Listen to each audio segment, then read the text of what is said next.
Okay, good morning, members Garrett, members Holmes, staff and guests. The lobbies are open and the recording has begun. Good morning, Pete, board, and staff, and to welcome to Tuesday, May 5th, Board Caucus meeting.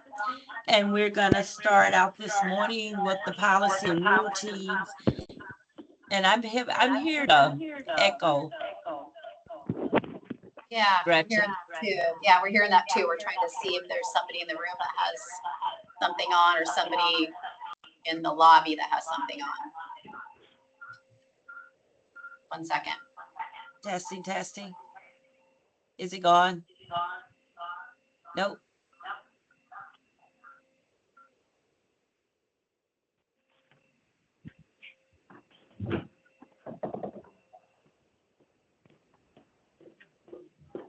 Testing. Okay.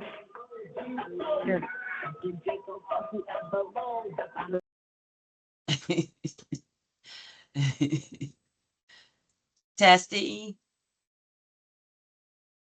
Okay, it sounds like it's gone. Are you there, Gretchen?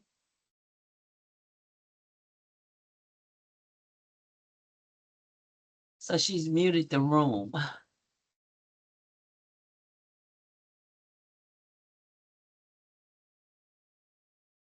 We can hear you. Online, I think we're fine. It's the room now that she's muted, or is everything online?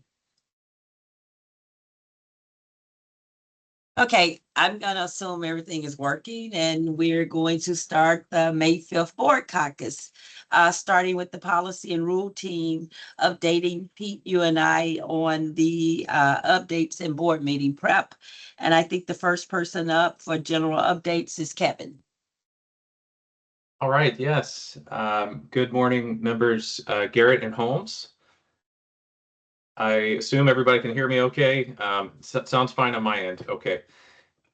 Well, since we met just a couple of weeks ago, this is going to be brief, but there are a few significant rulemaking developments that I'll share. With this 3 CR 105s filed after our last board meeting, we're now up to 15 open rules projects. And under our delegated authority, we'll be filing another CR 101 this month to initiate rulemaking to implement House Bill 1941.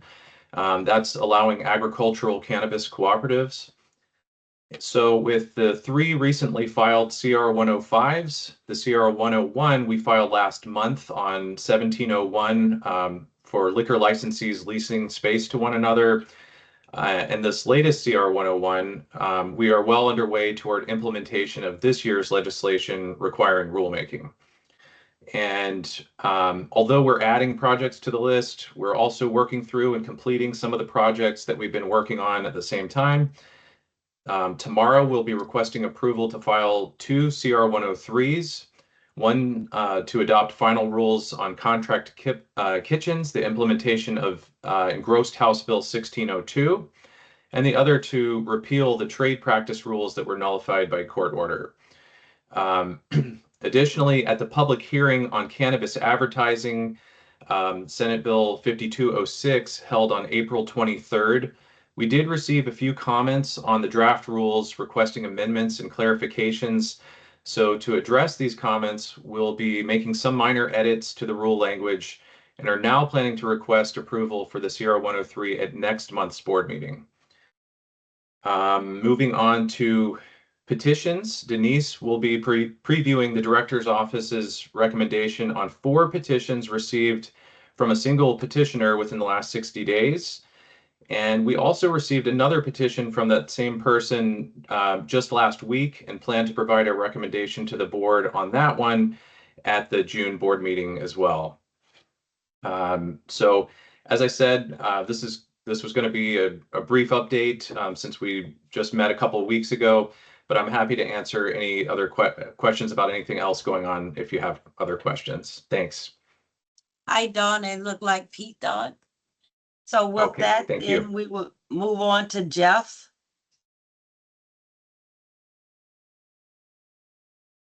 Hey, thank you. Good morning, board members Garrett and Holmes. At the board meeting tomorrow, the director's office will request the board's approval to file a CR 103 notice of permanent rulemaking package to make permanent changes to 3 rule sections in Chapter 31402 WAC.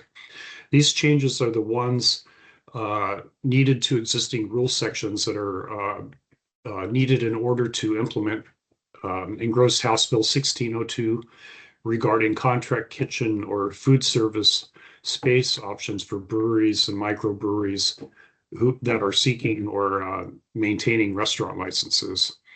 As you know, 1602 was passed by the legislature in 2025, and it expands the food service options available for domestic breweries and microbreweries that want to apply for and maintain licenses so that they can operate as beer and wine restaurants or as spirits beer and wine restaurants.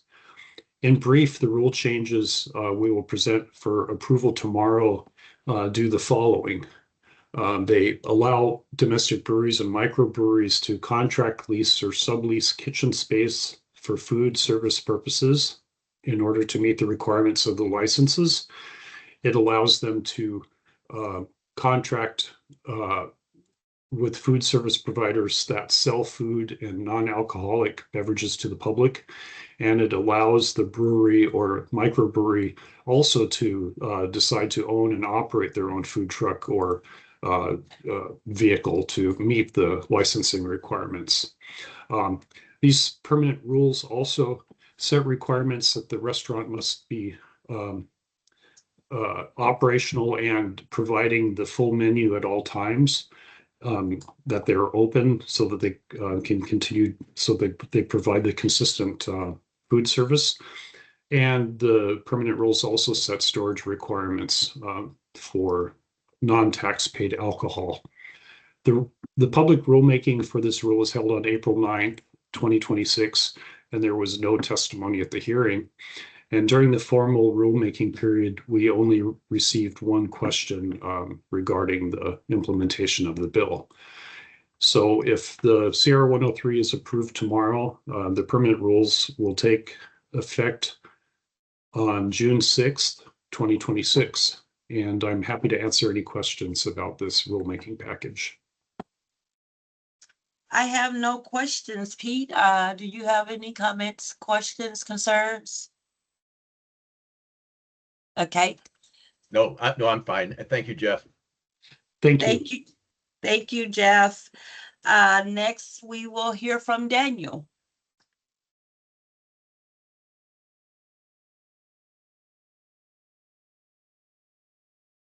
Good morning, members Garrett and Holmes. I'm here this morning to preview the CR 103 I'll be requesting approval of during tomorrow's board meeting on repeal of trade practice rules. Under the procedure for expedited rulemaking found in RCW 334.05.353, if approved for filing during tomorrow's board meeting, the CR 103 will be filed tomorrow and effective immediately. The CR 105 was filed on March 4th and published on March 18th, which triggered a 45-day window where people can file written objections to the use of expedited rulemaking. If no objections are submitted by the end of the deadline, which is this afternoon, we'll be able to proceed with requesting approval of the CR 103 during tomorrow's board meeting. If by some chance a written objection is, well, I should also say that as of right now, and as of the last time I checked the email inbox a few minutes ago, no written objections have been submitted. If somehow, or if between now and this afternoon a written objection is submitted, that would convert the CR 105 into a CR 101, and we would need to proceed with the standard rulemaking timeline. The director's office is proposing to repeal 3 rules consistent with a court decision from 2019, which the board chose at the time not to appeal. The rules in question are WAC 314.23.065, 314.23.080, and 314.23.085. 314.23.065, excuse me, defines the phrase unfair trade practices as it relates to liquor. 314.23.080 describes the permitted types of volume discounts that spirits and wine distributors are allowed to offer to retail licensees. And 314-23-085 describes those same types of discounts which are not permitted. The court found that language in these rules was improper in part because it conflicts with RCW 66-28-170, which the court found already addressed these topics. That statute remains valid, and its continued validity is part of why the board chose not to appeal the decision at the time in 2019, and why the agency doesn't think it's necessary to conduct rulemaking to replace some of that language which the court's decision didn't address. Now, the court decision came down in October 2019, and as you might remember, just a few months later, the pandemic began. And so agency attention and priorities were understandably focused on the pandemic and the aftermath, which is why we're getting around to it now. As I said, we haven't received any objections or comments at all on this rulemaking. And assuming that remains the same, we should be on track to request the CR 103 during tomorrow's board meeting. Thank you, and I can answer any questions. I don't have any questions. Pete, do you have any questions or concerns? No questions. Thanks, Daniel. Great, thanks so much. All righty. And next up, presenting to us is Denise. And Denise, look like you got quite a few. Well, good morning, board members Garrett and Holmes. Tomorrow I will be presenting the Director's Office recommendations regarding 4 related petitions for rulemaking that we received on March 19th, March 27th, April 2nd, and April 9th of this year from Amy Deluge, owner of The Green Seed, a cannabis retailer in Moses Lake. These petitions for rulemaking ask the LCB to initiate the rulemaking process to consider doing the following. Number 1, to temporarily suspend cannabis traceability requirements under WAC 314.55.083, Section 4, pending development of an updated traceability system to replace the Cannabis Central Reporting System. Number 2, to discontinue the use of a plus or minus 5% deviation standard used to identify possible non-compliance with traceability requirements under WAC 314.55.083 because this standard does not appear in rule. Number 3, to create a new rule to mandate the audio-visual recording of all LCB interactions with cannabis licensees. And number 4, to establish the Americans with Disability Act accessibility standards for CCRS in rule. Tomorrow, the Director's Office is recommending denying all 4 of these petitions for reasons I will go into more tomorrow. And they include the need to maintain traceability requirements for a controlled substance, that an internal process can exist without rulemaking, and that creating new rules as requested would conflict with or are redundant with existing statutes and regulations. Thank you, and I'm happy to answer any questions. I don't have any questions. Pete, do you have any questions or concerns regarding Sure, any of these? Yeah, yes, Ali, just one question, and that is, I think Kevin said at the outset that there is a 5th petition from the same petitioner. Is that correct, that we'll hear about that one at a subsequent meeting? Yeah, that just came in last week, or was it last week or the week, but recently, Okay. within the last week. And so that's going to be presented at the June board meeting. Got it. Thanks, Denise. Yeah. Thank you, Denise. So, and I forgot to say at the beginning of the meeting, Jim's on vacation this week. So Pete, I will be leading tomorrow and you would be doing the motions on all of the motions we're talking about tomorrow, if that helps, because from the beginning of the conversation. And it looks like, Pete, we will be doing on Denise, each one of those would be a separate motion. Okay. So I'm looking at the board meeting agenda for tomorrow. You bet. Thanks. Okay. With that, that's all of the policy rule updates and keeping us up to date on what's going to be presented tomorrow. Are there any other Gretchen executive assistant reports, or Pete, do you have any reports or anything to report? Only that I'm starting to install a heat pump tomorrow, so fingers crossed that I won't have any technological difficulties in the board meeting. But I think we've smoothed the water, so we'll be ready. All righty. Gretchen, is there anything from you?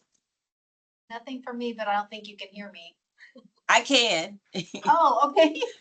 Okay. Okay. So with that, the board caucus has now ended, and I will see you all tomorrow morning at board meeting. Bye-bye.